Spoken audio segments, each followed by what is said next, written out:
Oh, I say. Oh, you know what this is, don't you? Yeah, it's the Theatre of the Mind, live 258. We'll do the parish notes before we get into the live itself. Just want to say hello to everyone. Welcome. Tonight, I'm going to save your life. Tonight, I'm going to save your life, your children's lives, and your community. I'm going to give you answers to questions you didn't even know you needed to ask. I'm going to give you the answers to everything. Everything.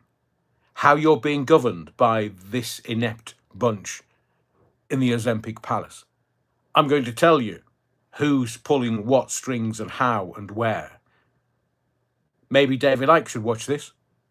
Maybe some of the other social media luminaries should watch this, because this is the answer to everything. And am I going to give you the answers to the questions that may bubble up this evening? Oh, yes. Oh, yes. This is, if I never do another live, if I never do another video on this channel, this is my magnum opus. It's the answer to everything. And I've been leading up to, for the last 3 years, I've been leading up to this evening. I've been giving you little clues. I've been dropping them here, there, and everywhere for your own personal jigsaw. I've been talking about 1,000,001 things, and tonight you will gain both context and understanding from the information that I'm about to impart. So welcome to the Theatre of the Mind Live, number 258. There may not be another 259. Why is that, Adrian? Well, I better check my brake pipes when I finish this. But it's important. And I completely understand that it's just me and a camera and me giving you information, data.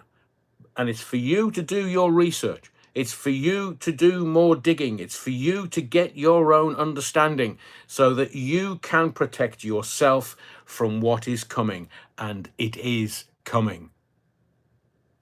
I will also, after giving you the what so, the sit rep, the scene set this evening, I will give you the antidote to everything that I'm going to tell you about this evening. It's my gift to you from my research. 40 years in talk shows, 40 years in late night talk shows. I've been fighting the New World Order since 1989. So don't underestimate what I know and my sources of information and my sources and personal experience. I'm bringing it all to bear tonight.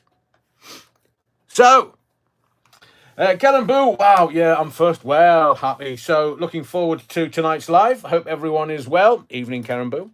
Welcome to the body of the Kirk. Remember, Piles Cushions over there, where Sister Mary and a Big Dog Dick are just hanging about, loitering, if you call that loitering. The 3 Austrian nuns are still around. I've seen them today. They were a bit cold, so we've got 3 blue nuns. I'll leave it with you. The bishop, he's not been seen for weeks. I'm not quite sure where he's been. Maybe he's just decided he no longer wants the job with the BBC. It's too much like hassle. And the quiet boys are eating their Mars bars, so they're quiet in the confessional. And from what I understand, I was doing a bit of research around the Knights Templar last night. And well, after I'd finished the live ops, and I didn't know that the Knights Templar were tried in York Minster. Well, I never. In the vestry. Was it the vestry? Anyway, I digress. Paulie Gallieri, good evening, Adrian. Yeah, wrong. Hope you've had a good day. Yeah, Paulie, I can't begin to tell you how, like, eye drops. I've never felt better. It's like, it's like being given some new peptides. Have you heard about those yet? Oh, I say, for we old uns, peptides. It's how can I put this? It makes things go with a bit of a zing. But I can't give you that kind of health advice. I'm just doing what I do, and if I find something that works for me, obviously I'll tell you about it. Peptides. Welcome to the body of the Kirk, Paulie. David Graham, afternoon, evening, morning, folks. Just come back from the Gallery Shopping Centre in Washington. Not DC, by the way. Oh, and they had their Christmas tree up as well. Magnificent erection in the Gallery Shopping Centre. Did anybody get arrested for that? Did they have their baubles on show? David also said, tomorrow morning at 11 a.m, people will fall silent for 2 minutes to remember our war dead, the 11th day of the 11th month of the 11th hour. Has anyone ever wondered why it's the 11th hour, 11th day of the 11th, sorry, the 11th hour of the 11th day of the 11th month? Adds up to 33. Bit like Charlie Kirk. Stuart, evening. So welcome, David. Welcome to the Body of the Cook. Stuart, evening, Adrian. Looking forward to this one. I've got the popcorn and altar wine ready. You'll be needing more than bloody popcorn and altar wine, I'll tell you that for now. So welcome, Stuart. Welcome to the Body of the Cook. Apparently, President Trump could sue the BBC for $1 billion. That's US. Which is probably worth about 33 quid and a couple of pints of Guinness. Well, yes. I mean, you do realise that the BBC forged an interview that Nancy Pelosi was using to get him charged for insurrection. Do you know what kind of jail sentence that carries? And the BBC are going, sorry. Yeah, we're sorry. We'll just sack the DG and we'll just sack the head of news. And, well, they resigned. No, they were bloody sacked. Because the story came out a week ago. It was in the Telegraph last Monday. And it's only just kind of blown up over the weekend. It blew up once they resigned. Nobody's paying the blindest bit of notice of them. Bloody BBC. And the singer, well, you know, the BBC is a trusted news source. No, it's not. They bloody lie. They've lied magnificently. If there's an old cricketing adage, if you're going to flash, flash hard. Metaphorically, of course.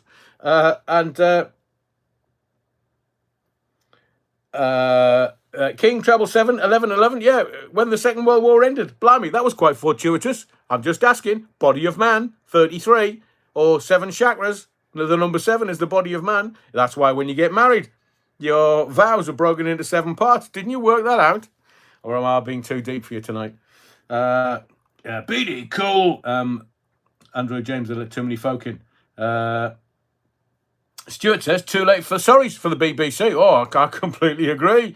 I'm going to do a video in the morning. I've been working on this live this evening for the past few days. So I've got some stuff that I want to talk about. I'm going to make videos in the morning. They're already scripted. The antidote to everything that's going on in the world that I'm going to tell you about. You may recognize some of it, but you might not recognize all of it. I'm going to set it out in a way that, because I want you to get this. Completely get this, and it's a YouTube audience. So Les Griffiths, numbers have power, which is why Satanists use them a lot. That's what I'm saying. 33, 11, 11, 11, 33. The number of vertebrae in the human is 33, and the age of the Christ, 33. So why exactly did the guns fall silent on the 11th of the 11th of the 11th? Come on, says Gary Chabot. Yeah. Des Ashton, World War I, 1111, World War II, 5545, VE Day, just saying. 5545, 5th of May, 1945. Let's have a look. 5, 10, 29, 2 and 9, 11, 1 and 1, 2. 7 Seas, of course. I see you. Oh, yeah, Monkey Tart. I was going to make a joke about Adrian being too deep, but won't. I see you. You're very funny. You're very funny. The door number of my mother-in-law, 33, the fucking witch. Seventh son of the seventh son. Yeah, there's all that. Julian Lennon sang a song called Too Late for Goodbyes in 1984. Well, the BBC, I think, is done. I think it's over. It's finished with. And why do I say that? Simply because this is too big.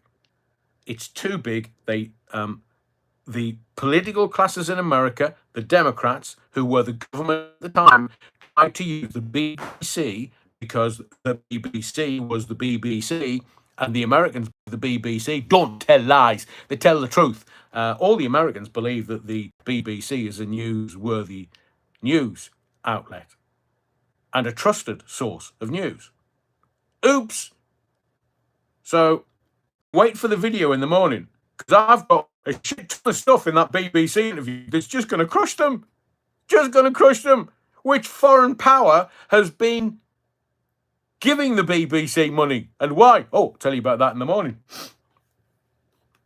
Yeah, I've done my research. Peter Rees-Jones, good evening to you all. Rollins from Dongelau. Is it? Oh, come on, Peter. Two teasers.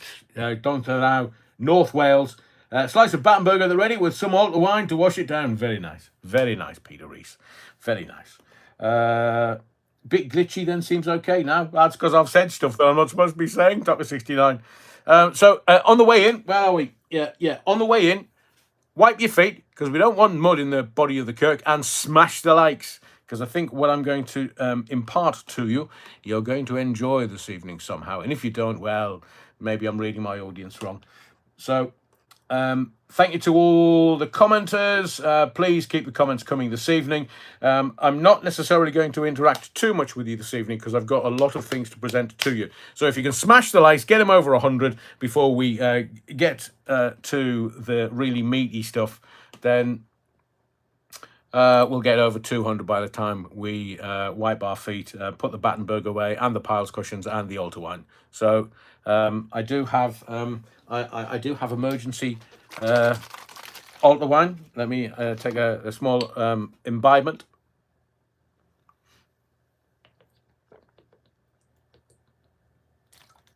Oh, shut up, nerve to bloody pap.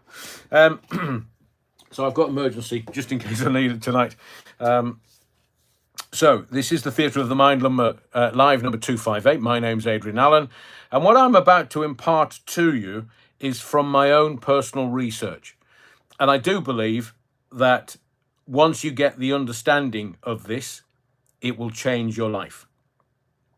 I'm calling it the Great Overload this evening, or the Great Reset. Now, I know you've heard that phrase before, but let me just tell you some stories tonight about the Great Reset, or as I'm calling it, the Great Overload. And why would I call it that? What I need you to understand is 4 words at the very beginning, because this theme is going to run all the way through this live. Overload, crisis, collapse, reset. Just remember those 4 words. Overload, crisis, collapse, reset. And why do I need you to understand those and remember those? If you've got a pen and paper next to you, just write them down. Overload, crisis, collapse, reset. Because you're not meant to understand this. You are not meant to be able to understand this. They want you to back away from the process, which is why the majority of the country didn't vote for this Labour government. They didn't, because people are not engaged by the political process. They don't want you to be. Do you know that there is a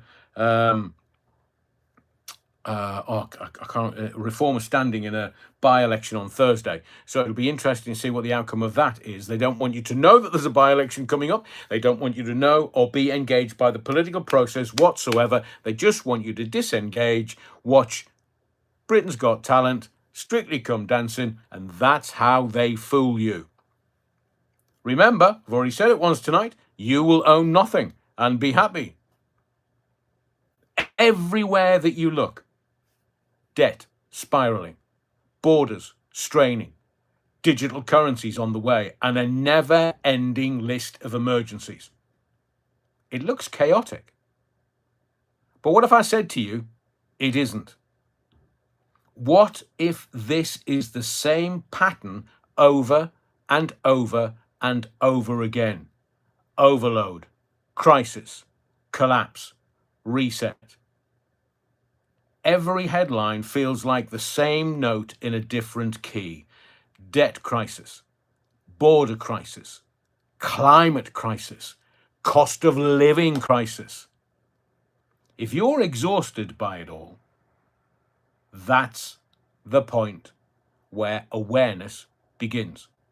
Because when systems overload, they don't just fail, they open the door to something new. So you're asking the point of migration, or they're men of fighting age. No, that's wrong. So why migration? Why is it all happening? I told you at the beginning, 4 words. You need to remember this. Because what is migration doing? Overloading the system. What is it bringing about? Immigration crisis. What is it about to do? Collapse society. And then what is the opportunity? Reset society. So tonight, let's decode the pattern hiding in plain sight, right in front of your peepers. I'm going to decode the pattern and how it's quietly shaping 2025. If you look at all the political leaders worldwide, how do they know what to do and when to do it and how to do it and why to do it at exactly the same time? It's because it's laid out for them. If you look at stakeholder capitalism, Klaus Schwab, it's the blueprint, it's the playbook. But tonight, everything decoded. It's for you to get context and understanding. And what I'm going to do is lay out very simply the 8 steps of the Cloward-Piven strategy. Now, Cloward-Piven sets out 4 core steps. I will expand it this evening to 8. The 2025 version. 1. Overload and bankrupt the welfare system. 2. Raise the cost of living until survival becomes the only focus. Are you feeling that yet? 3. Defund and destabilize law enforcement. We have innocent women being stabbed in the neck in Birmingham, and the media not really reporting it. And what are the police doing? They're going after people that post memes and Twitter posts and get 30 odd months for it. Defund and destabilize law enforcement. 4. Control education to indoctrinate the next generation. What are they being told? Pregnant people. Eliminate private property through regulation, taxation, and debt traps. You will own nothing and be happy. 6. Promote division through identity politics. Oh, David Lammy's got a new suit. Oh, lovely, lovely, lovely. Oh, Keir Starmer. Keir Starmer. Identity politics. Left versus right. America versus UK. Keir Starmer. Arse. It's all a distraction. So that you don't understand what's going on. If you want an example, a very present example for you, COVID-19, March 2020. We're going to lock you down for 5 to 6 weeks just to flatten the curve. They lied. They were having bloody parties. There's Starmer and Johnson. And I mean, I don't know why Cockeye was actually drinking alcohol, because he's not supposed to.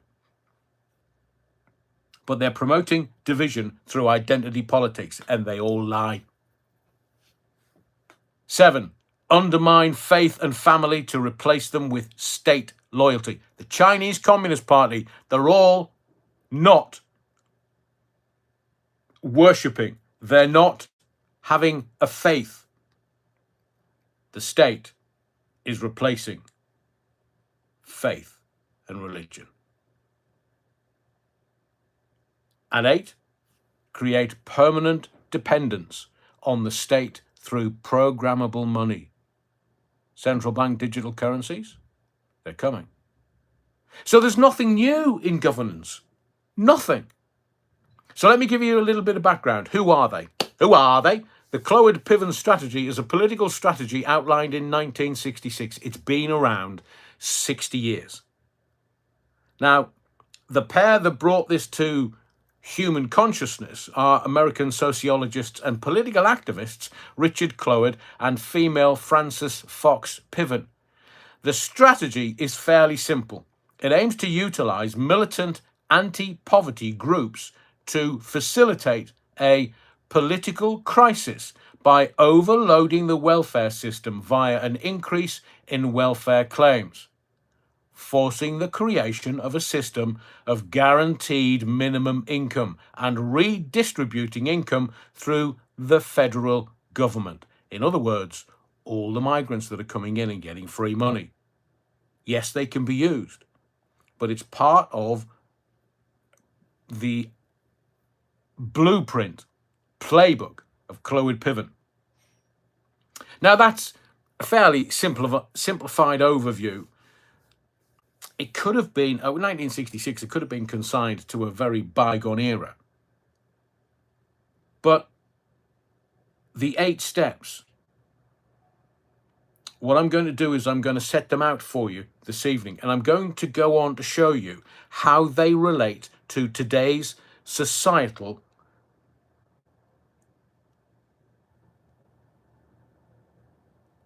how it relates to what is going on today and how it applies to the United Kingdom collapse.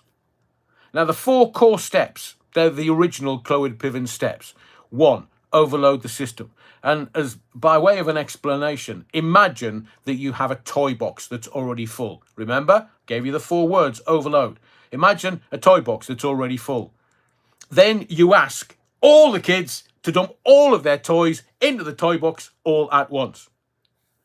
It becomes so stuffed that it can't close. And Clwyd Piven argued that if everyone eligible applied for welfare benefits, the welfare office would be overwhelmed by paperwork and cost. So look at the system that we have now for immigration. Immigration is what's going to overload the system. 2, create panic, crisis. Again, we'll go back to the toy box analogy. Because the toy box is jammed, the kids start crying. Toys spill everywhere, and people get upset that the toy box isn't really working anymore. So the overloaded welfare system would cause a fiscal stress in local governments and bureaucratic disruption, leading to political trouble. We're getting there now that Robert Reeves is going to do her budget in 2 weeks, November 26th. But what comes after the crisis, the collapse, or a forced change of the system? If you go back to the toy box again, the toy box broke and no one can store toys safely. Everyone says, we need a new toy box idea. Now, Clwyd and Piven proposed that the strain would force the federal government, that's the Labour Party, if you want to use that analogy, would take over or create a new guaranteed income system. So Robert Reeves is going after the middle classes. The elderly are being shafted continually. The poor are being shafted continually. The disabled are being shafted continually. And now they're going after the middle classes. So everybody's going to rely on the state. Look at the way our children are educated. They're being brought up.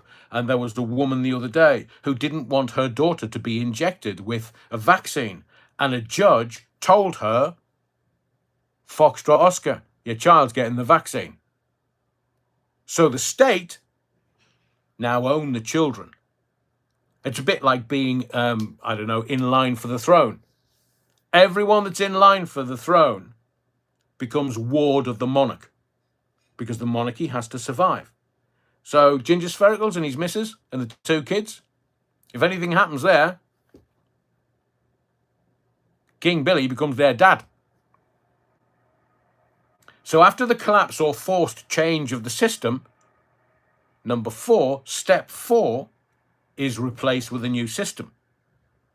So we'll go back to the toy box. You throw out the old toy box because it ain't working. You build a big toy room where everyone gets their own shelf and no one has to worry about toys spilling. Because the government loves you. Your government loves you. Go back to sleep, don't worry. They're going to build a whole big new toy room where everyone gets their own shelf. So the outcome of the Chinese Communist Party and communism in this country via the Fabian Society, the World Economic Forum and this Labour government is that the goal was a guaranteed annual income, a welfare model so broad everyone gets support, replacing the fragmented local welfare systems. But there were also 4 additional points. They're kind of interpretive points, if you wish. 5, mass mobilization of eligible people. So you send an invitation to all the kids who have toys to come round to your house and dump them in the new toy box, because there's a massive big room. Everybody gets a shelf. Everybody can have their own space, and everybody's happy. In the 1960s, welfare rights movements encouraged large numbers of eligible people to apply for aid, making enrollment soar. But now we have digital IDs. You don't have to apply. It just is. I don't know whether you have the NHS app or the OneGov app or anything else that's just going to be amalgamated into one digital ID. And I'll give you this little hint. Why do you think that the government, the Labour government, was arguing with Apple because they wanted a backdoor facility? Unusual for this Labour government doing anything via the back door. Why do you think they wanted a backdoor option to get access to your data?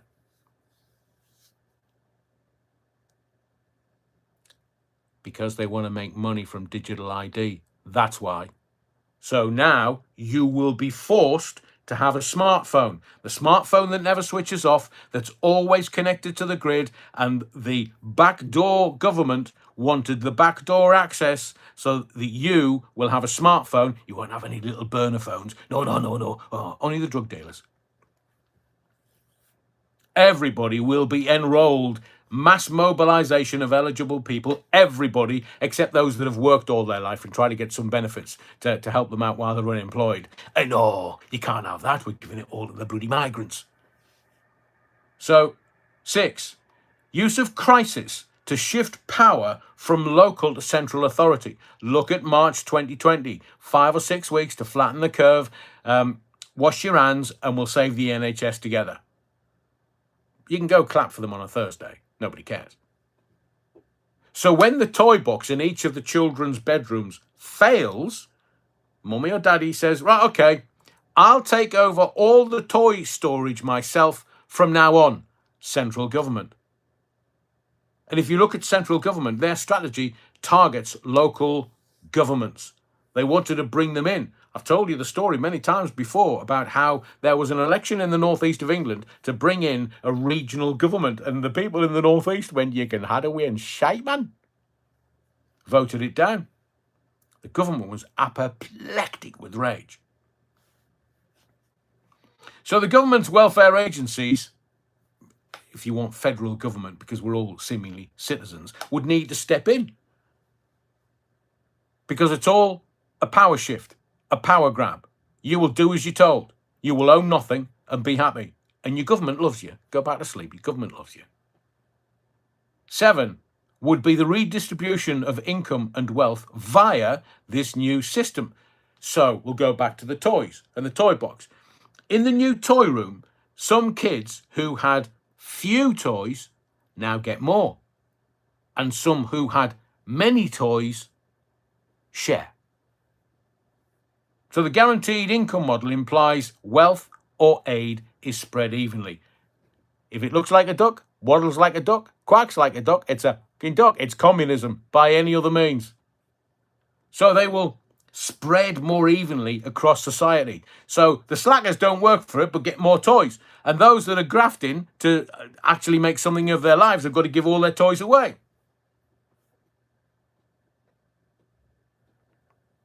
Communism. Where all men are equal. Some men, women, are more equal than others.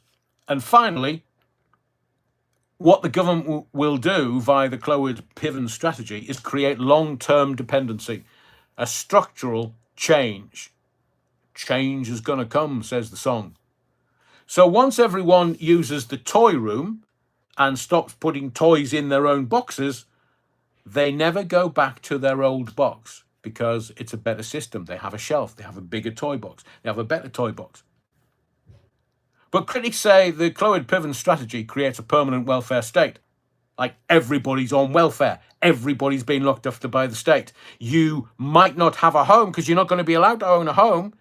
So you'll have to go to the state. And the state, if you agree with all of their policies and processes, they might let you have a house, but you've got to rely on the state for somewhere to live. You've got to rely on the state for money. You've got to rely on the state for food. You've got to rely on the state for everything. And that change is coming. So finally, creating long-term dependency means that creating a permanent welfare state changes the relationship between subject, because we're not citizens. We were citizens of the EU. We are subjects of the crown in this country. The welfare state would be restructured. So putting it all together, imagine a classroom where each child has their own little desk box to keep crayons and toys.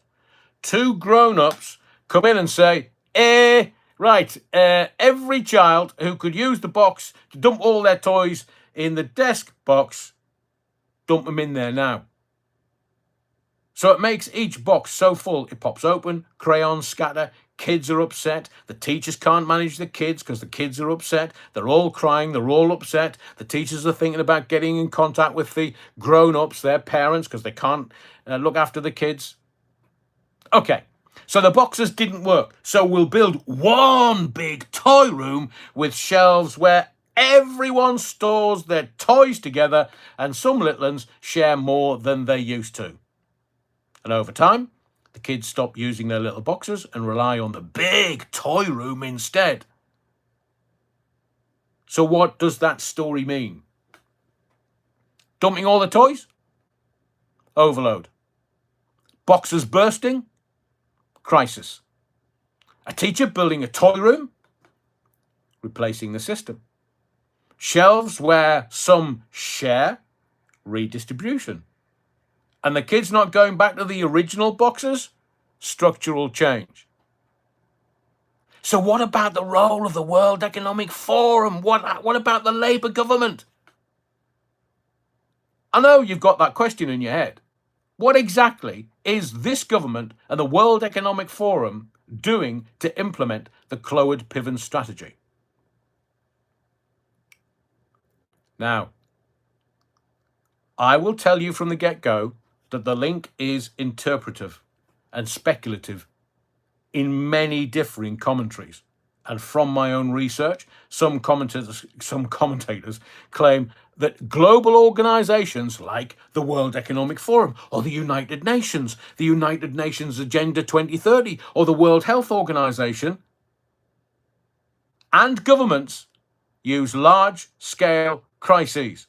That would be financial, that would be health, that would be climate, to push systems of centralized control, dependency, and redistribution. Do you understand where we're going with this? Financial crisis, 2008. Health crisis, COVID. Climate crisis, ongoing. I've said to you before, the CFCs, chlorofluorocarbons from the 80s, the ozone layer, we were all going to die. The ozone layer, it's massive. It's got a massive big hole in it. Size queen. Oh, bugger me. The ozone layer, it repaired itself. So chlorofluorocarbons that were all going to kill us didn't. So they had to think of something else. So think of it this way. Governments expanding welfare, debt forgiveness programs, or universal basic income trials could be seen by some as aligning with the redistribution agenda. If you look at the immigration problem that we have right now, mass migration, global supply chain shocks, or climate emergencies, and every day we're being told that there is a climate emergency. Look at COP30 that's happening in Brazil right now. It's a bloody jolly for a couple of weeks.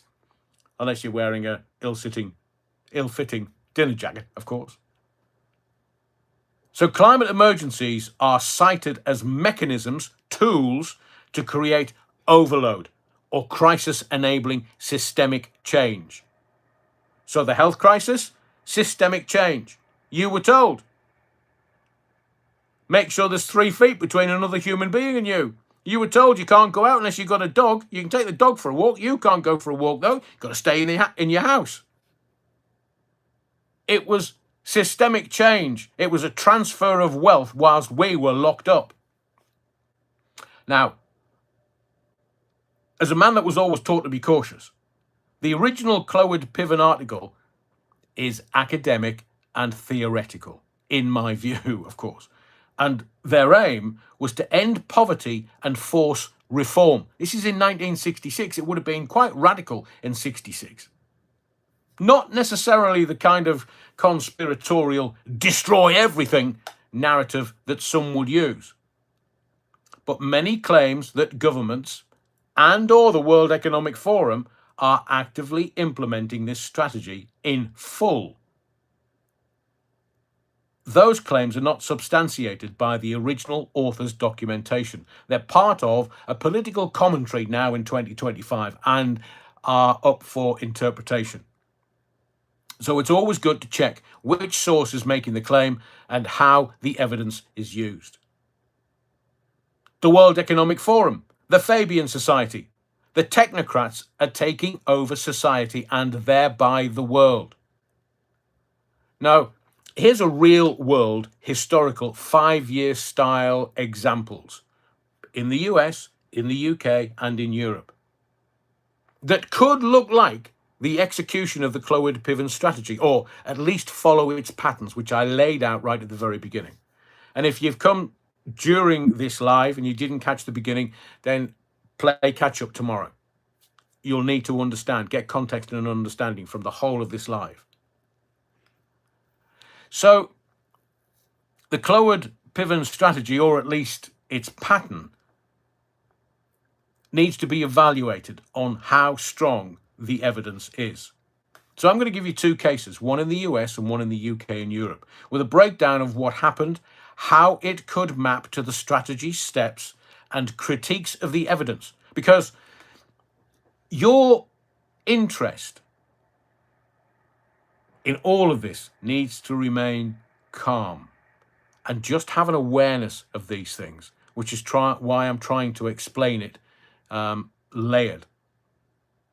I'll also reflect on how the narrative could be seen through a lens of control. So in the United States, in the late 60s, let's look at welfare expansion in America. So what happened? In 1966, Francis Fox Piven and Richard Clwyd published their article, The Weight of the Poor, a Strategy to End Poverty. Now remember, in 1997, things can only get better. And why was that? Because Tony Blair said, tough on crime, tough on the causes of crime. Did anything change? No. What about child poverty? He said that was going to be one of the main points of the Labour government in 1997. And did anything change? No. Mind you, they're giving them free breakfasts now, bless them. But child poverty? So in America, Clwyd Piven argued that if the eligible poor were widely enrolled in welfare programs, the system would become overwhelmed, and that would force structural reform. They argued that a massive drive to recruit the poor into the welfare rolls would precipitate bureaucratic and a fiscal crisis. Some later commentators note that in the late 1960s through the 1970s, there was a large increase in welfare program participation in the US. For example, well, some welfare rolls, and we also had in the late 60s, early 70s, we had Vietnam, we had JFK early in the 60s that was assassinated. America was literally a powder keg waiting to explode. I mean, Piven herself points out that the welfare rights movements in that era were actively encouraging eligible people to claim benefits. So how it maps, or how it partly maps, to the Clwyd Piven steps. I told you, overload was the first word I gave you at the beginning of this live. Overloading the system. Yeah, the strategy called for large-scale enrollment of eligible poor. The historical period shows increased participation and activism targeting welfare. They created crises. There is some evidence of strain in welfare agencies and local government finances, especially in urban centres. There was the collapse. The record for this is a little more ambiguous. Whilst there were some reforms, there wasn't a wholesale collapse or full structural replacement of the system as envisioned. Look at the 70s. America was bankrupt. The rubbish was piling high, 10 feet in the streets, because the dustbin men couldn't go and collect it. They didn't have any money. The local agencies, the local governance didn't have the money to pay for it. So I will say that America kind of did, but kind of didn't replace itself with a new system. America didn't move to a universal guaranteed income in that period, which the Clywyd-Piven sets out. So I would say one could view the welfare rights mobilization as a deliberate high control move by activists to shift power. As I say, mobilize eligibility, increase claims. Yet the organizations involved did not openly frame it as, and I quote, "will bankrupt the system." They framed it as to ensure all eligible claimants received benefits. The bankruptcy collapse framing is more in the analytical interpretation of the Clywyd-Piven strategy. Let's take an example from the United Kingdom. Here, the Grande Britannia. Let's have a look at the recent welfare state stresses. So in the UK, there's been a marked increase in welfare spending. It's going through the roof. The Labour government have said they can't sustain it. Even the Tory government tried to bring it down. So this increase in welfare spending, especially on incapacity and disability benefits and other social payments in recent years, including migration, for example, the Institute for Fiscal Studies reports that health-related benefits in the UK rose from £36 billion in 2019-2020 to £48 billion in 2023 to 24, with forecasts to £63 billion by 2028-29. It's gone up. It will have gone up by 100% by 28-29. But more generally, studies of this sceptred isle and the welfare state note that the system is under, and I quote, unprecedented challenges. Wait till Robert Reeves gets in front of the dispatch box with her new budget on November 26th. So we've had the pressures from the pandemic. We've had the pressures from an aging population. We've had pressures from the cost of living and strains on health and social care. Now, research on the growth of dependency on the welfare state also highlights how the welfare systems may develop structural dependencies and stresses, especially in adult social care or migration. So how this maps to the Clywyd-Piven steps, it'll overload the system. Yes, that's going to happen. The rising number of benefit claimants and increased spending create that overload pressure. The crises. Many reports talk about fiscal unsustainability, capacity issues, the kind of the social care backlog. You're not getting processed quick enough, whether it be migration or whether it be unemployment or whether it be healthcare or whether it be disability. It's all a backlog. And the political debate about systems reform, thereby comes the collapse, the forced change. Some elements, there is talk of major reform or restructure of welfare social care, but full collapse hasn't happened. Wait till reform get into power. They're going to have to deal with all of this. Things can only get better. And the core 4 points, the fourth one, replace with a new system. Now, it's not clearly in the Clywyd-Piven sense of a guaranteed income replacing the old system. Instead of what's happening is reform, cost containment, DOGE, Department of Government Efficiency, and maybe retrenchment. We might see this as the system itself, government plus bureaucracy, reaching a tipping point of complexity and dependency rather than activists executing a pure strategy.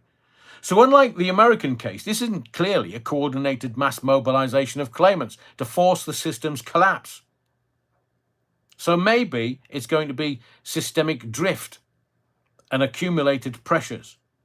You could start with the aging population. You could then go to the health crises, the cost inflation, and immigration.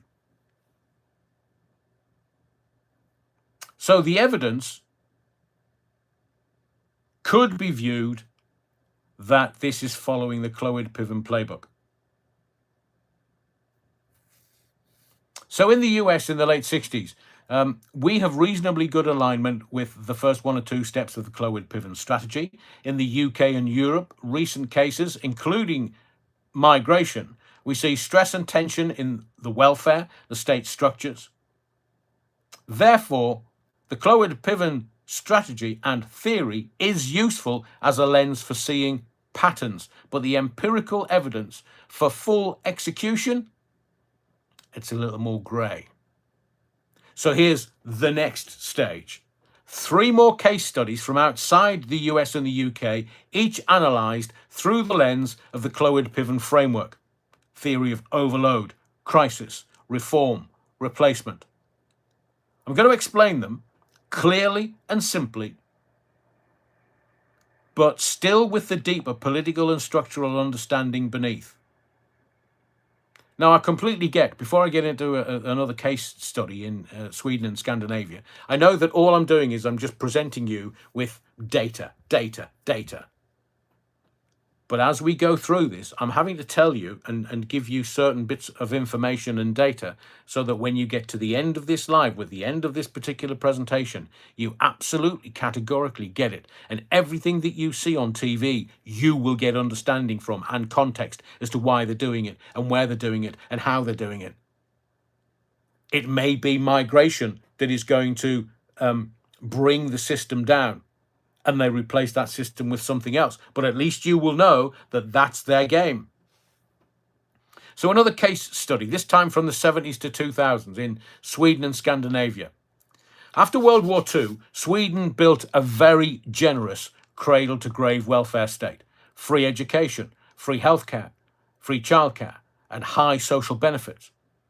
But by the 1970s, 80s, welfare enrollment and cost had grown so large that taxes reached among the world's highest levels. It was actually above 60%. By the 1990s, the system started to strain. Recession, rising unemployment, and spiralling welfare costs led to a severe fiscal crisis.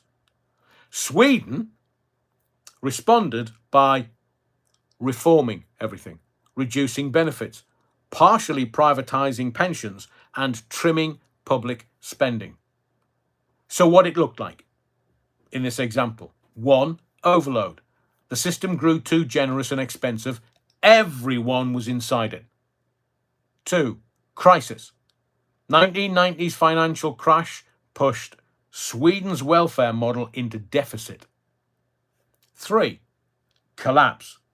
The government couldn't maintain the old model. Major reforms followed. And 4, replacement. New welfare model, partly market-based, partly state-run. Now, that example that I've just given you is a natural overload, not deliberate sabotage, but it demonstrates the same dynamic Cloward-Piven described: systemic generosity, unsustainable load, forced redesign. Let me give you another.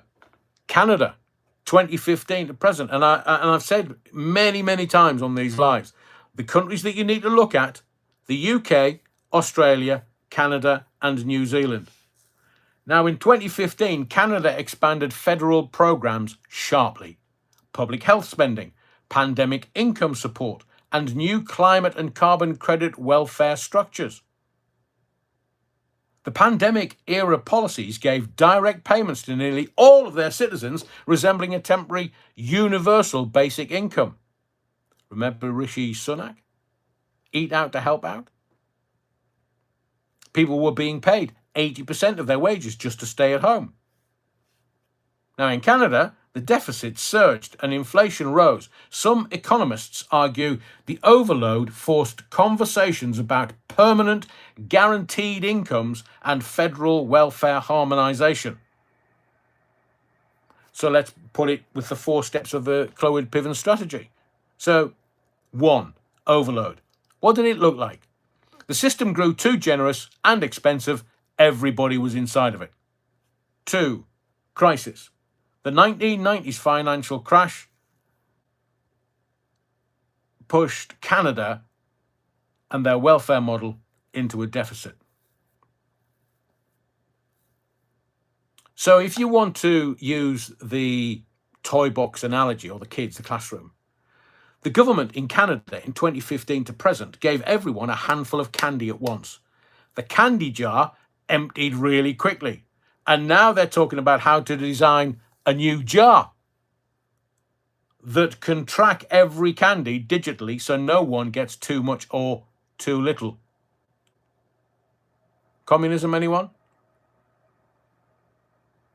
And I'll give you another case study, this time Greece and the European Union debt crisis. From 2008 to 2015. What happened? Greece's social spending, pensions and public sector employment grew massively in the 1990s and 2000s, funded by borrowing and EU loans. We remember the 2008 global financial crash. It exposed that the system was unsustainable. So the result was national bankruptcy, the IMF, EU bailouts, and the forced replacement of Greece's welfare and budgetary systems with EU supervised austerity measures. We all felt it in 2008. So how it maps with the Clwyd-Piven strategy. 1, overload. Decades of high public spending and borrowing. 2, crisis. Global crash revealed unsustainable debt. 3, Greece lost fiscal independence and a bailout was required. And the replacement, EU technocrats imposed austerity, reforming pensions and tax systems. So back to the kids again. Greece had a massive piggy bank that everyone dipped into. And when the piggy bank was empty, the European grown-ups took the piggy bank away and said, we'll keep the money for you now. You've dipped in far too much. And I believe this is one of the clearest modern parallels to the Clwyd-Piven mechanism. Overload, collapse, loss of local control, new centralised authority. In this case, it was the EU financial oversight.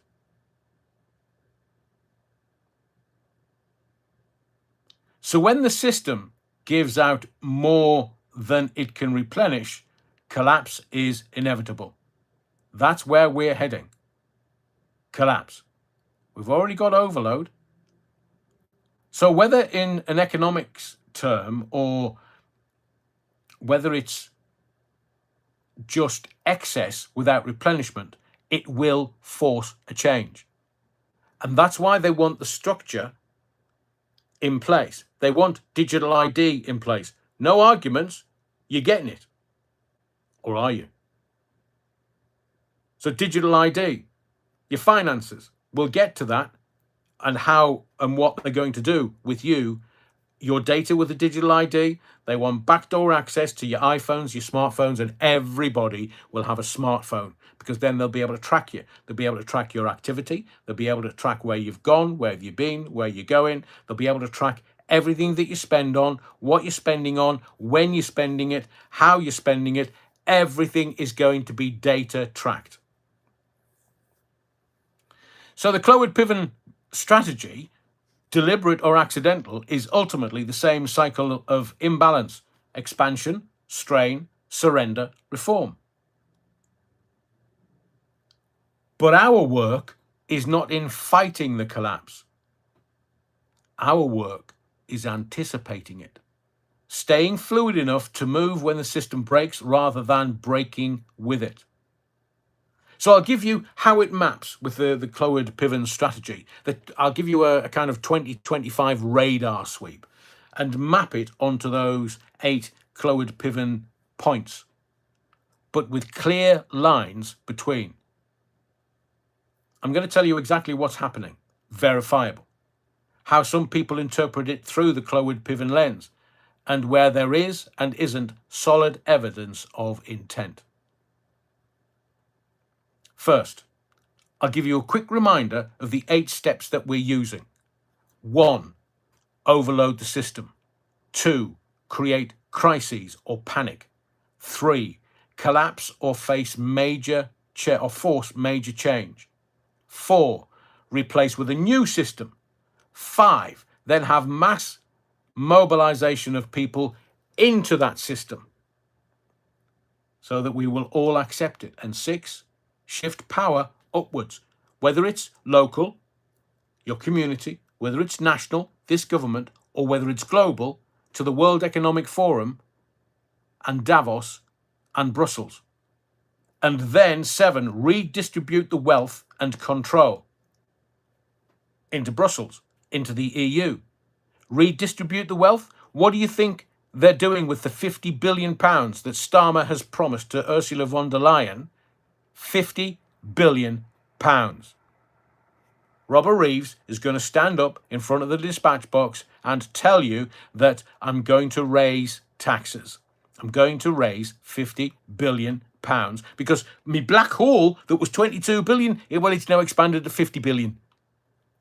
And Starmer, she's raising the taxes that was the promise in the manifesto was that she will not raise taxes. She's going to raise the taxes to give the money to Europe. And you think it's going to improve your community? And 8, lock in long-term dependency or some kind of structural change. Now, the 2025 indicators that people often plug into this pattern, the Clywyd Piven strategy, is this. 1, digital money, central bank digital currencies, and the payment systems. So they're having, along with digital ID, it's going to be all electronic, and the systems, the infrastructure of those systems have already been created. There's nothing you can do about it. This country is going to have more migration pressures because they're still allowing them in the country. If you look at America, there's the sovereign debt. It's $36 trillion. They can't trade their way out of that. They've got to somehow get some kind of debt relief or possibly a bailout or the central bank digital currencies. We're going to have climate crises, health crises, emergency frameworks. Now, remember when Bojo the Clown was facing the country, he said, well, we're going to have to bring in these, the emergency powers were already there. We're going to have to implement these emergency powers. They didn't tell you when they created the emergency powers and it was run by the House of Commons. You didn't even realise they existed until Bojo went, we've got emergency powers, so we're going to use them. And seemingly, the World Health Organization will be the arbiter of whether we kick back into these emergency frameworks or not. And then we have the World Economic Forum Great Reset narratives. I'm going to walk through each of these themes, if you will, and then map them to the Clywyd Piven strategy. So let's start with digital money, because it's coming. Before we get to the United Nations or the World Health Organization Agenda 2030, before we get anywhere near a new president in America, the general election in this country, but seemingly that might happen in 2027, we are going to transfer all of our wealth to digital money. So you can't hide any under the bed. It'll all be on the blockchain. So digital money, central bank digital currencies, and programmable payments. So what is actually happening? We have central banks in many countries, and they are exploring and or piloting central bank digital currencies. The European Central Bank is progressing work on a potential digital euro. It's in a preparation phase. Is that what they call preparation H? But not launched as legal tender yet. They wouldn't dare, would they? There'd be rioting in France, that's for sure. The Bank of England has done consultations on a potential digital pound. I think they're not going to call it Britcoin. Surely not. Britcard? Britcoin? Is it just so we'll be early adapters? I understand that the Bank of England have been exploring design questions such as privacy, limits, and intermediaries. Over 100 countries have some form of central bank digital currency research and or pilot. And the CBDCs are usually described officially as, well, it'll be convenient because it'll make payments faster and cheaper.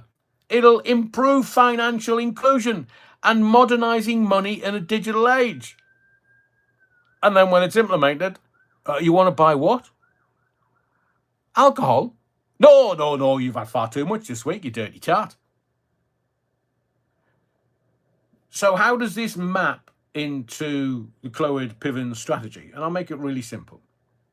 So now we have a fiat currency, not as in fiat car, fiat currency. We've got coins and notes and bank cards.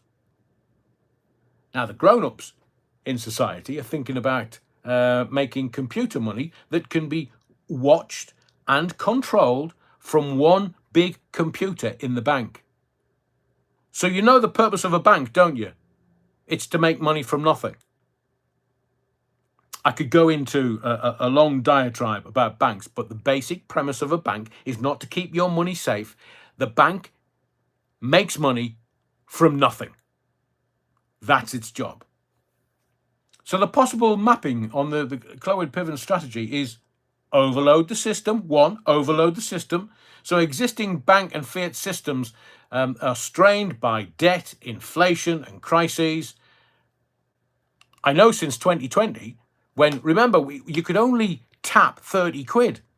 And then all of a sudden, we're stuck at home, we can't get out, and they go, oh yeah, you can definitely tap your use your card up to £100. And all of a sudden, people are like, wow, it used to be 20 quid, then 30 quid, now it's 100 quid. Brilliant. We were sucked in and spat out in bubbles because it was, at the time, it was an answer to a problem we didn't realise we had.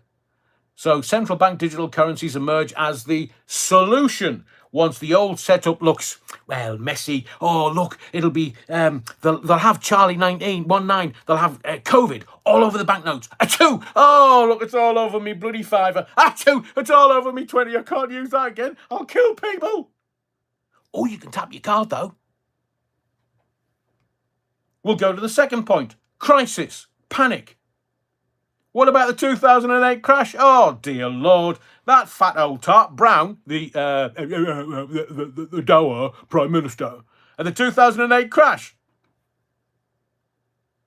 We had that crisis. We had COVID. We've had cost of living, inflation shocks. They're all undermining trust in current money and finance and create an appetite for reform. Oh, look at me phone. Look at me phone. Me smartphone. Yeah, the one I got from the government. The government has said everybody's got to have a smartphone. No, I just tap, man. I just tap. I go out and eat. Tap. Go out and drink. Tap. Go out and buy me papers. Tap. Go out and do this. Tap. Oh, it's brilliant. It's brilliant. Until they decide you can't. What do you mean I can't use my card? You can't use your card. Why? It says there's no money in the account. There's loads of money in the account. Ah, yeah, but not the right kind of money. So there's going to come a collapse, a force change. So in the strong Clwyd Piven reading, a future financial shock could be used to say, and mark my words, the old system is broken. We must urgently adopt digital money with strict rules. But the problem is, the dodgy Russians, they're going to hack everything. If they can hack aeroplanes that are flying, oh, you don't think they can? They can't. They can.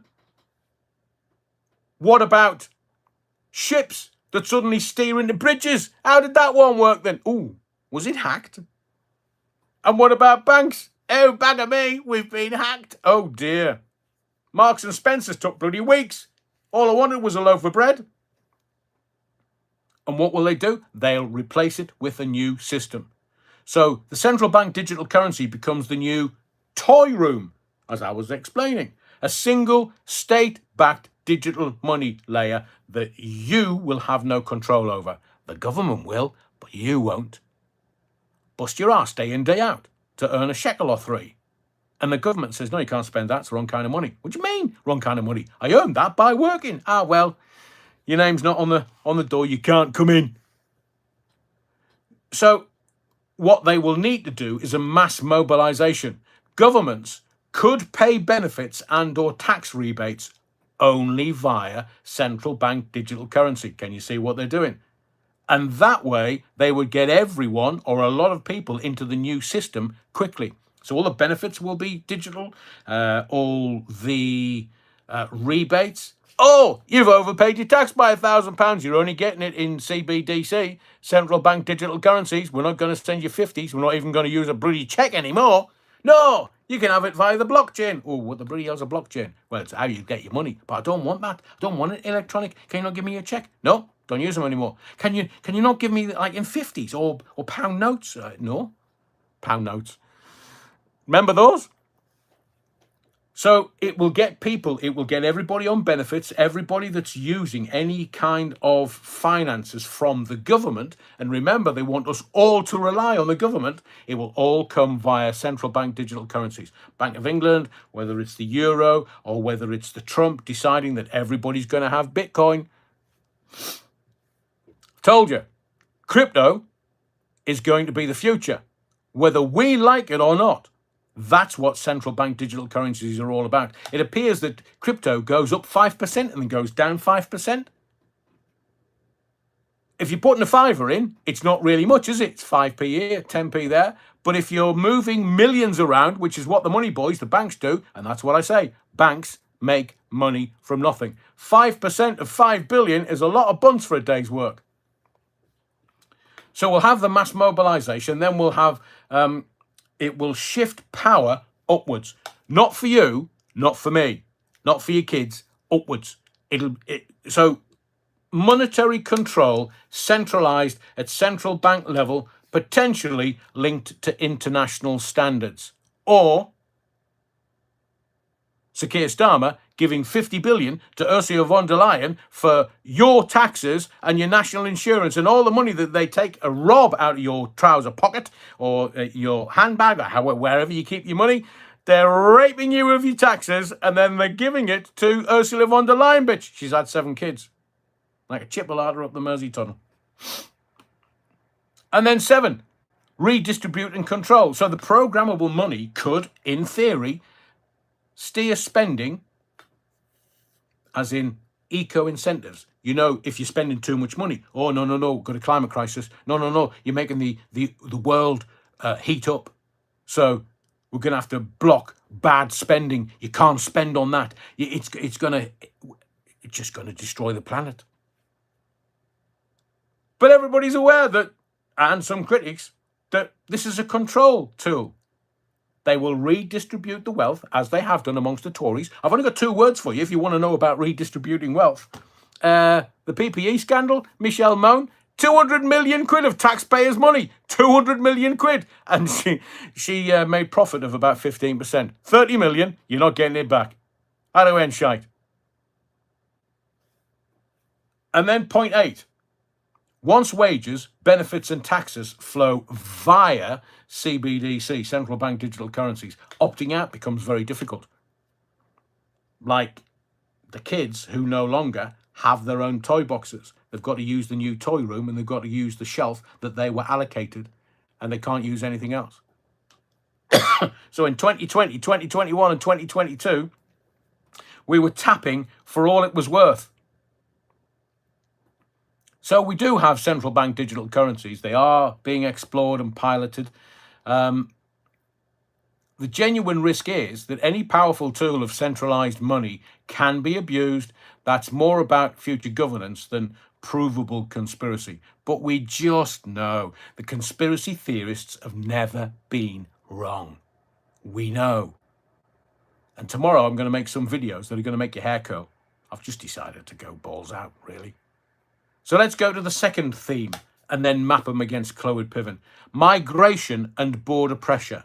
Now, this is the hot potato, the political hot potato that the politicians will not absolutely categorically deal with. They won't. They just want you to forget about it. So the migration and border pressure, what's actually happening now? I mean, if you see the news today, they've offered them £100 a week if they won't stay in a hotel. Hang on, that's my taxes.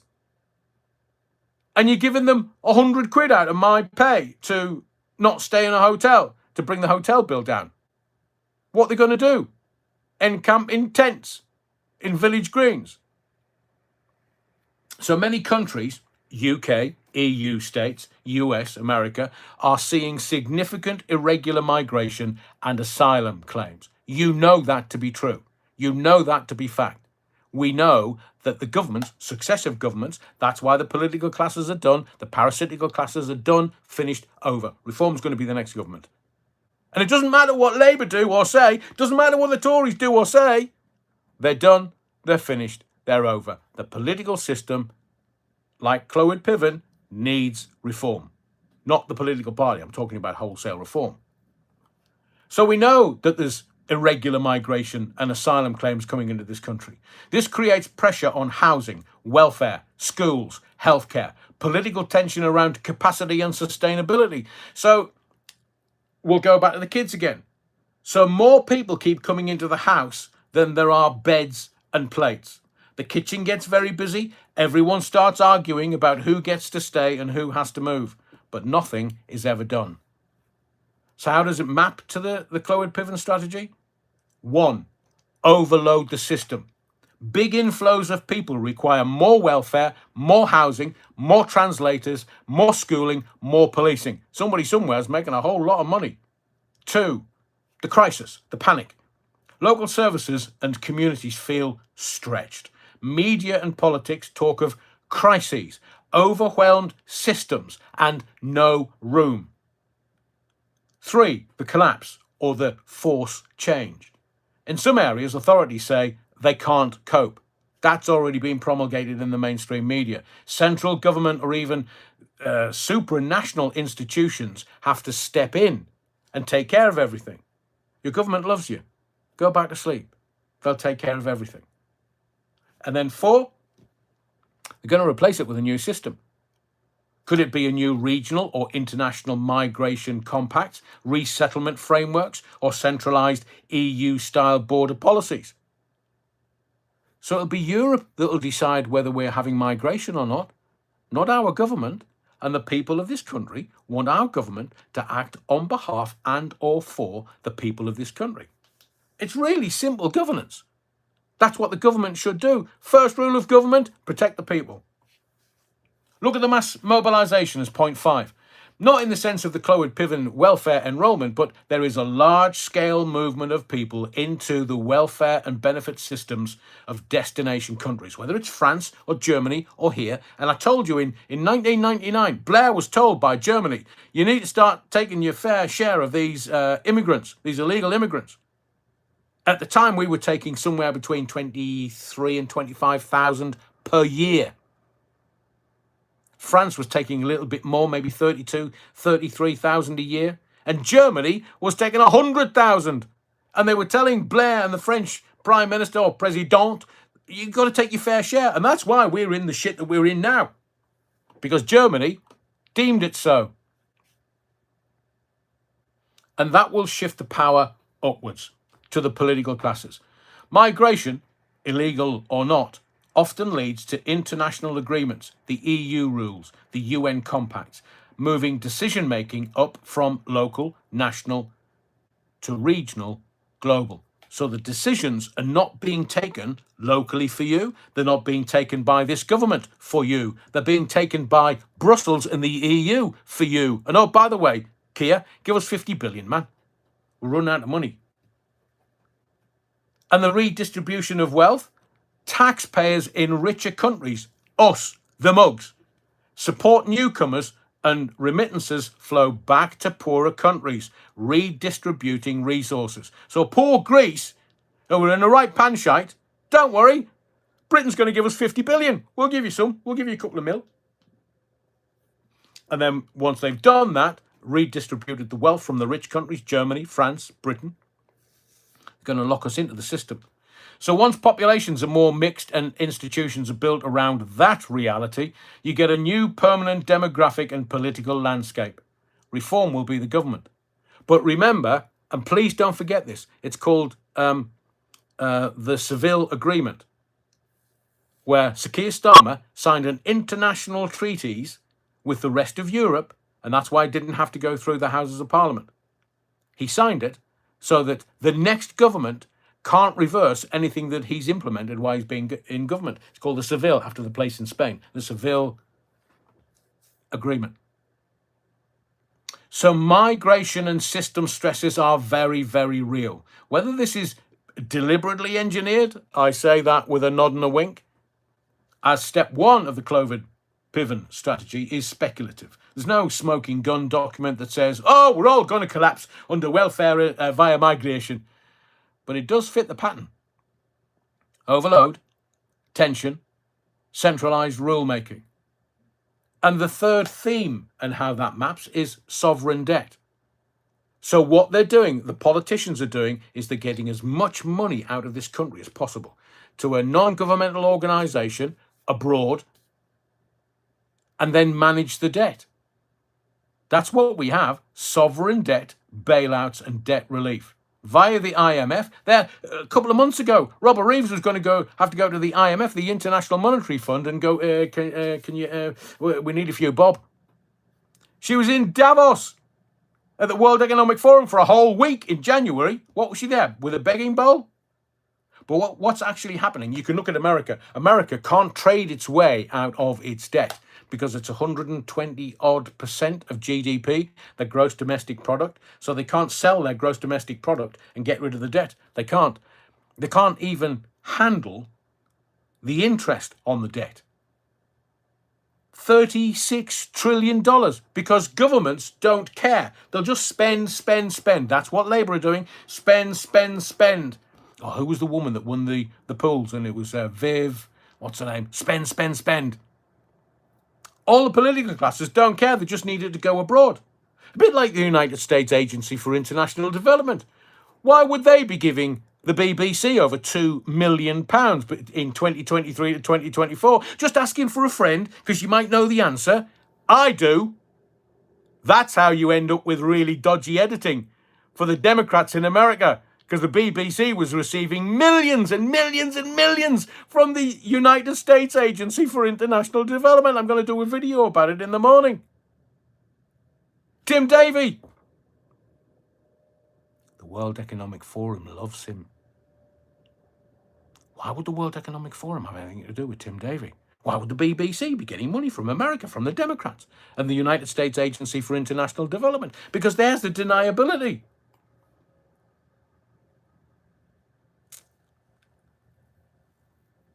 Don't look over there. Look over there. We're going to spunk a whole load of money. And it's your money, not ours. But it will be ours and not yours. It's a real simple system. So the global sovereign debt levels are at or near historic highs. I would suggest that they're higher. Many governments run chronic deficits because it doesn't matter. They reckon that the planet is hundreds of trillions in debt. Who to? Jupiter. So institutions like the International Monetary Fund, the IMF, the World Bank, and regional bodies design rescue packages and debt restructurings for countries under stress. You know what that means, don't you? The banks create money from nothing, and all of the World Bank, the IMF, these rescue packages means that they have control of the central banks of those particular countries.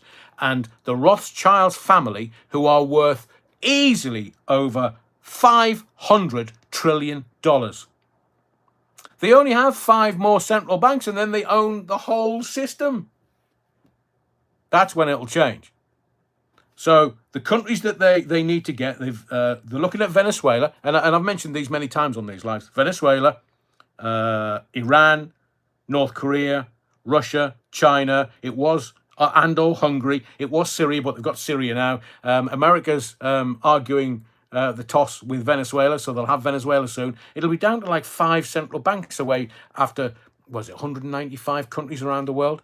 Another 5 central banks. They don't care whether it takes them another 10, 20 or 30 years. They're going to get them. In return, regional bodies like the IMF and the World Bank often demand reforms, austerity, privatization, tax changes. So they are creating more money out of nothing. They will demand reforms. What we want is tax changes. Oi, Robert Reeves, landlady, yeah, another 2p on the pound, please. I know that you said in your manifesto that you weren't going to make any more tax increases on the working man and woman, but we don't care. We're bankers, merchant bankers, proper merchant bankers, 2 hands. So if you said to, I don't know, grandchildren or kids who wouldn't be able to grasp any of this because they're only little, countries that have piggy banks keep borrowing extra coins. One day, they can't pay it back. Then the big grown-up banks say, well, don't worry, we'll help you. It's like payday loans. We'll help you. But only if we're allowed to tell you what to buy and what to stop buying. So let's map all of this. 1, overload. Governments build up huge welfare, public spending, and debt. Crisis. 2008 crash. COVID. Interest rate spikes. It makes debt suddenly heavy and scary. Ask Greece. 3, collapse. Countries can't roll over debt. They need bailouts. They lose freedoms to spend it as they like. 4, replace it with a new system. In return for a bailout, external institutions, IMF, World Bank, design a new budget welfare structure. Greece is the classic example, which is why I used it. All those, well, the EU and some of the other monetary organizations told them, right, you can have this, but we need to change things. Mass mobilization, the whole population is roped into a new tax benefit rules designed externally, not by the political classes. Don't you believe that Robert Reeves is doing this for her benefit, or the Labour Party's benefit, or for my benefit, your benefit, or this country's benefit, or the greater good? She's doing it for the people that are telling her to do it, which is why she was with the World Economic Forum for a whole week in Davos in January. She was taking her orders. Just wait till she bends you over, November 26th. Don't tell me I didn't tell you. The power's going to shift upwards. Control moves from national parliaments, the Labour Party, to the IMF, the EU, and creditors. There'll be redistribution. Wealth will shift. Creditors are protected. Local populations bear the austerity. You're going to have to work harder. You're going to have to work longer. And you'll own nothing and be happy. And the power is redistributed upwards.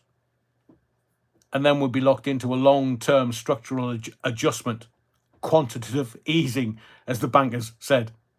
So these structural adjustment programs keep the country on externally dictated rules for years.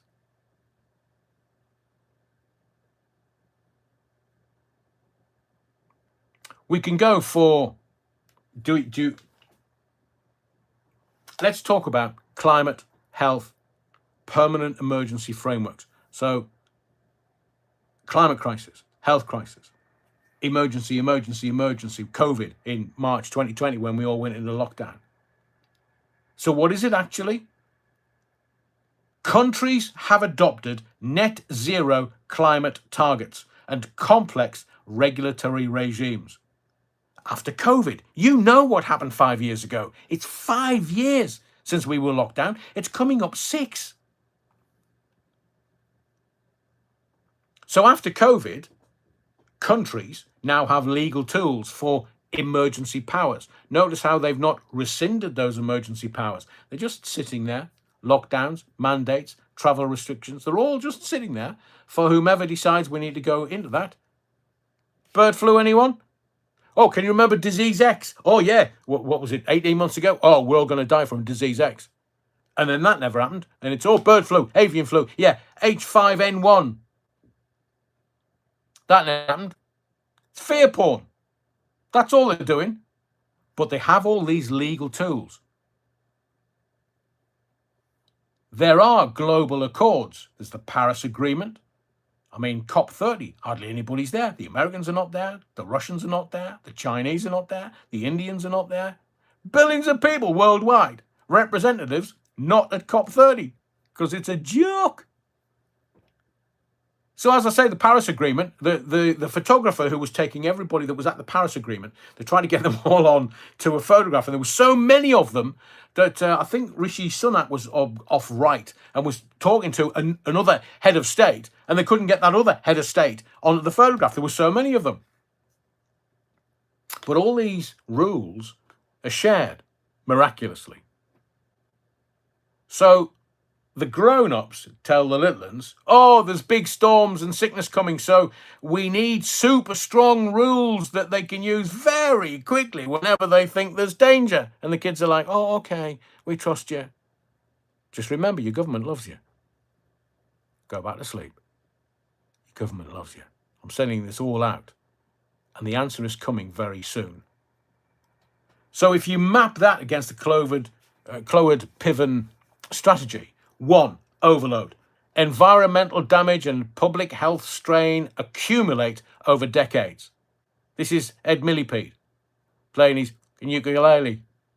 2, the crises. There'll be heat waves and tsunamis, and there'll be pandemics, and there'll be floods, and there'll be very, very, very, very bad, very, very, very visible emotional events.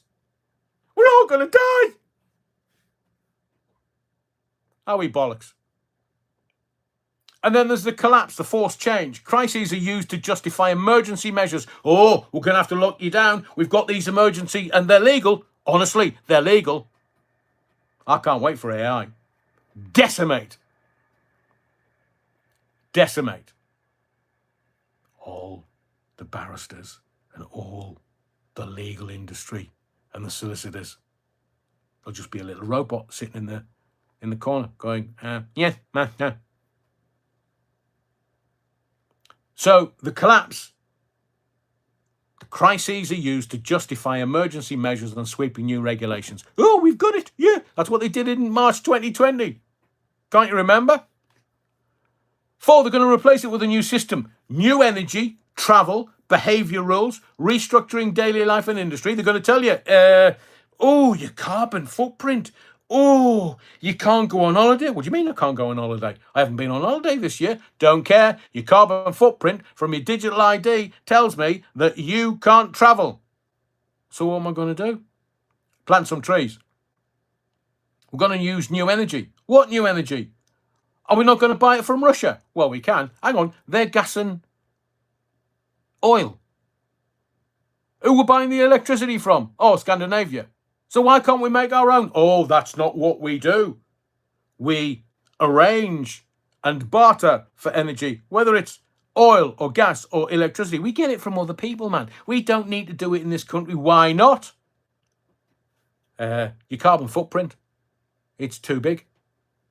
So they're going to restructure everything. The mass mobilization is going to be whole populations are asked to change their habits, travel, energy, behavior. Subsidies and penalties steer behaviour. Your name's not down, you're not getting on the plane. But I've paid for me ticket. I don't care, mate. You're not travelling. You've been told that your carbon footprint is too big. So how do we shite? Shut your mouth, off you go. You're not going on holiday this year. But I've got my wife and my kids with me, man.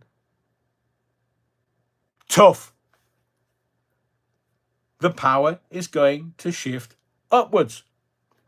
There's going to be global agreements and agencies that will guide national policies. So whether it's Europe telling this country and this government or any government, well, you can't do that, man. Give us another £50 billion and we might think about it. But what about America? 20 years ago, you should have got on with Donald Trump because he was the one that was the the guru, he was the one that saw the future, and you just laughed at him, and you had the BBC doing those dodgy edits on him.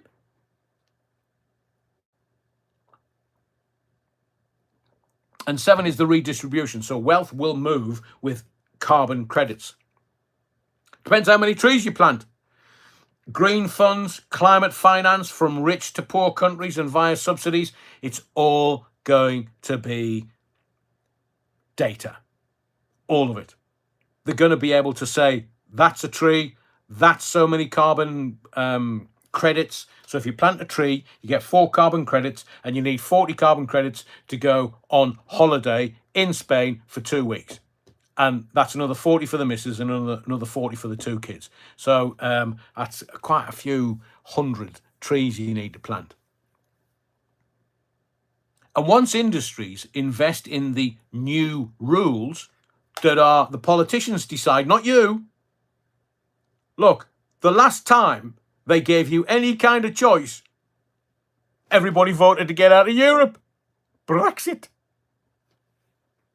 They're not going to give you that opportunity again. Don't be stupid. Look, your government loves you. Go back to sleep. Let them just thieve all the money. Go back to sleep. So new rules will be implemented, new laws will be passed, and we won't go back. So emergency frameworks and climate regulation absolutely exist at the moment, and they expand state power. So now you're asking, oh, go on then, clever clogs, where does the World Economic Forum fit into all of this? Well, the WEF actually, on paper, is a non-governmental organisation that hosts meetings like Davos, where political, corporate and non-governmental organisation leaders discuss policy and global trends. That's the official blurb. They promote themes like the Great Reset and stakeholder capitalism. Have you not read Klaus Schwab's book? Dear Lord, he's off his head. Essentially arguing for redesigning capitalism to be more sustainable and inclusive. A bit like communism. So what is the World Economic Forum? To try explaining it to a 5-year-old. It's like a club where the very rich and powerful grown-ups meet each year to talk about how they think the world should work. These elites see the World Economic Forum as a kind of ideas clearinghouse for digital IDs and central bank digital currencies, climate change, new forms of work, income support. And in that view, the World Economic Forum doesn't really run the Cloward-Piven strategy, but it does provide the narrative and justification for the replacement phase. And I quote, "This crisis is an opportunity for a great reset. You will own nothing and be happy." That line was from a World Economic Forum linked op-ed about the 2030, Agenda 2030 scenarios. The World Economic Forum publications openly talk about using crises as chances to reshape systems. Their own phrase, build back better. The Great Reset. That's conceptually similar to the crisis replacement system, part of the Cloward-Piven strategy. But there is no public World Economic Forum document that lays out a let's intentionally collapse welfare via overload style strategy. So if we look at 2025 with a calm, strategic eye, we see reoccurring patterns. Systems are allowed or encouraged to inflate. Debt, welfare, complexity. Crises, whether they be financial, health, climate, migration, act as those pressure points. And in the shocked, frightened populations, they will accept new architectures of control. Digital money, centralized rules, global governance frameworks. And over time, all of this becomes the new normal. So whether this is a coordinated Cloward Piven style strategy or a psychology of power, the elites using crisis opportunities, or simply complex systems collapsing under their own weight, this is where belief and interpretation enter. Overstretch, shock, centralization, dependency. It's all 4 steps. 4 steps. Just remember, overload, crisis, replace, repeat. So if you can see that pattern early, you aren't the 5-year-old in the toy room. You're the quiet one standing in the doorway deciding which room to step into next. The pattern only works whilst we sleepwalk through it.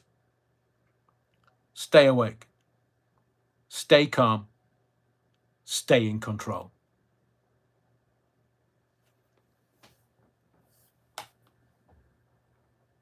I know what's on the tip of your tongue. Answers, Adrian. How do we fight this? What do we do? What's the antidote? Well, I've decoded everything that's going on. Whether it be America, whether it be Europe, whether it be this Labour government who are actually not governing this country. I've told you exactly what's going on. Do you need me to tell you again? The system is overload, crisis, replace, repeat. They're looking for opportunities to bring in laws, as they did with COVID. March 2020, you're gonna have to stay at home. We have emergency powers, which means we'll get the police, possibly the army on the streets, because we've got emergency powers. We have the power. We can decide. You do as you're told. Shut up. Do as you're told. Your government loves you. We don't care. We don't care whether you're scared, or we don't care whether you've got no food. We don't care whether you've got no electricity. Oh, look, Treasure Island, £2,500 for your energy per year, when France and Germany are paying barely 500 quid for exactly the same bloody energy. They don't care. They don't care whether you live or die. Don't you understand that? This is not rising up. This is not mobilizing. This is understanding. Staying awake, staying calm, and staying in control. That's what we do. But I know you want answers. So I'm going to give you the antidote to all of this. All of it. 7:30, Wednesday night. I want you to re-watch this. Because you're thinking, wow, really? Can it be that simple? Oh, yes.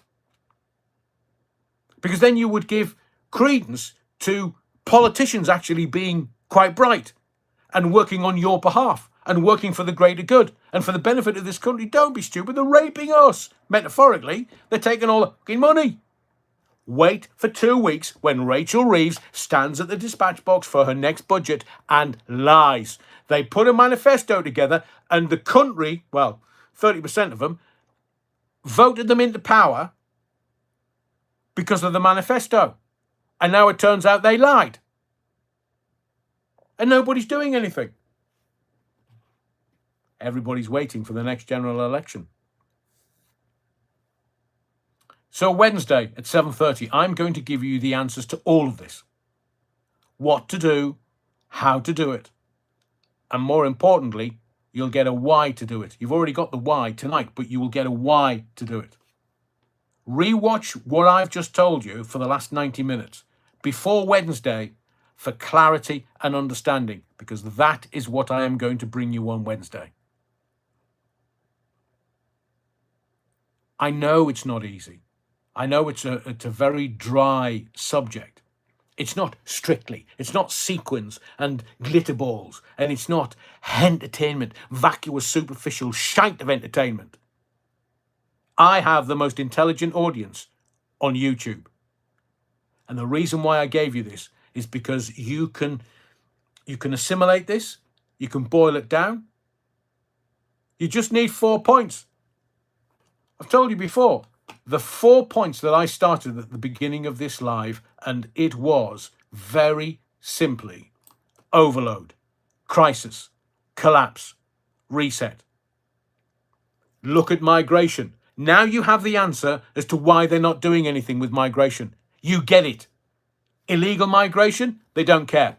Overload the system, overload the system. Because what's coming down the line, what's coming down the track, is you are going to do as you're told. The laws will be put in place and you will do as you are told. Except if you watch on Wednesday at 7:30, I'm going to give you the answer. Overload, crisis, collapse, reset.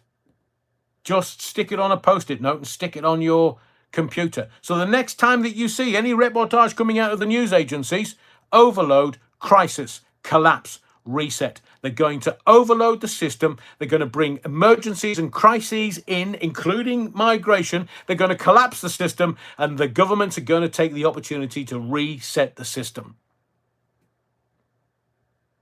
Howie, Adrian, that's too simple, man. It doesn't have to be complex. You just have to be distracted. My name's Adrian Allen. Please smash the likes on your way out of the body of the Kirk. I really would appreciate it. Thank you for your likes, your subscriptions, but most of all, your indulgence. This is important work, and other people might not get it. So explain it best you can to family, friends, and others. Bring them to the channel. I'm going to top and tail this and stick it out there so a lot of other people will be able to see it and get it. That's the important thing. So that when Starmer stands outside number 10, or Rishi Sunak stands outside number 10, or even Farage outside number 10, because remember, even though Farage and Reform are going to get into power at the next general election because the people voted so, they will do. It's all about the banks. The banks make money from nothing. And if we are, like America, I think we're 2.5, nearly 3 trillion in debt in this country, and Robert Reeves is going to bend you over November 26th.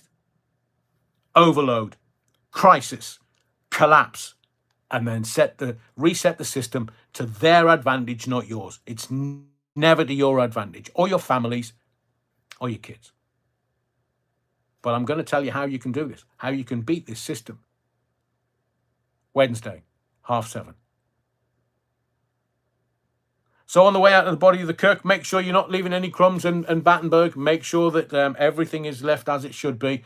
Look after yourself, just in case. Take some emergency Battenberg. But remember, the theatre of the mind is not a show. It's a mission.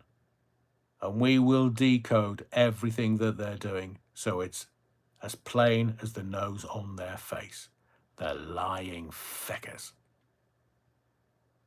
Next live, Wednesday, 7:30. I'll give you the antidote. Be well, stay safe. See you then.